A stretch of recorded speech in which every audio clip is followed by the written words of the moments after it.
இன்னைக்கு ஸ்கூலுக்கு ஷர்வன் குட்டிக்கு லஞ்ச் பாக்ஸ்க்காகன்னு எதுவுமே நான் சமைக்கல.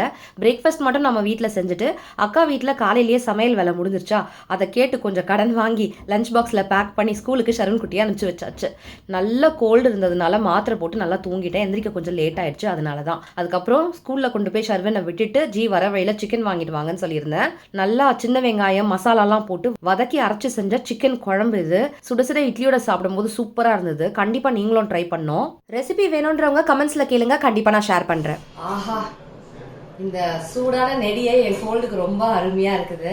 காலையில பாத்தீங்கன்னா இட்லி அண்ட் நல்லா இந்த கிராமத்துல எல்லாம் சின்ன வெங்காயம் மிளகு சீரகம் போட்டு நல்லா வறுத்து அரைச்சு செய்வாங்கல்ல, அந்த ஸ்டைல்ல இது ருசி இருந்தது. நான் உப்பு செக் பண்றதுக்காக டேஸ்ட் பண்ணேன், அப்பவே அட்டகாசமா இருந்தது. இதுவும் கொதிக்க கொதிக்க ஆவி பறக்குதா, இட்லியும் கொதிக்க கொதிக்க ஆவி பறக்குதா. கோல்டுக்கு சாப்பிட அருமையா இருக்கும். ஆனா கை வைக்க முடியல, அவ்வளவு சூடா இருக்கு.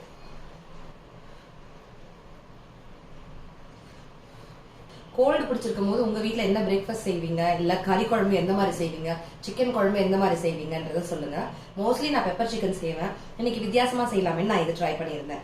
இதோட ரெசிபியை பாத்தீங்கன்னா நான் இன்னைக்கு மதியானம் இல்ல ஈவினிங்குள்ள நான் போறதுக்கு ட்ரை பண்றேன். கண்டிப்பா பாருங்க. கொதிக்க கொதிக்க இருக்கா, டக்குன்னு எல்லாம் எடுத்து சாப்பிட முடியல. கொஞ்சோண்டு இட்லி, ஒரு குட்டியான சிக்கன் பீஸ், ஏன்னா சுடுது, வாய்க்குள்ள வச்சா வாய் வந்துடும். நல்லா இங்க பாருங்க, அப்படியே பஞ்சு மாதிரி வந்துருச்சு. ஷர்வன்குட்டி ஸ்கூல்ல இருந்து வந்த உடனே ஊட்டி விடணும்.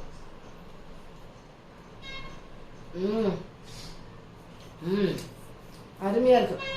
இந்த கோல்டுக்கு சுட சுட சாப்பிடறதுக்கு காரசாரமான சூப்பர் கோழி குழம்பு. கண்டிப்பா ட்ரை பண்ணி பாருங்க, மஸ்ட் ட்ரைன்னு சொல்லுவேன். அண்ட் இந்த குர்த்தா நான் டேக் பண்ணி விடுறேன், வேணுன்றவங்க செக் பண்ணுங்க. ஏற்கனவே நான் போட்டிருந்த குர்த்தா தான், நிறைய பேர் கேட்கலீங்க, அதனால டேக் பண்ணி விடுறேன். மணக்க மணக்க சமைக்கலாம், ரசிச்சு ரசிச்சு சாப்பிடலாம். இந்த ரெசிபி இன்னும் கொஞ்சம் நேரத்துல நான் போடுறது.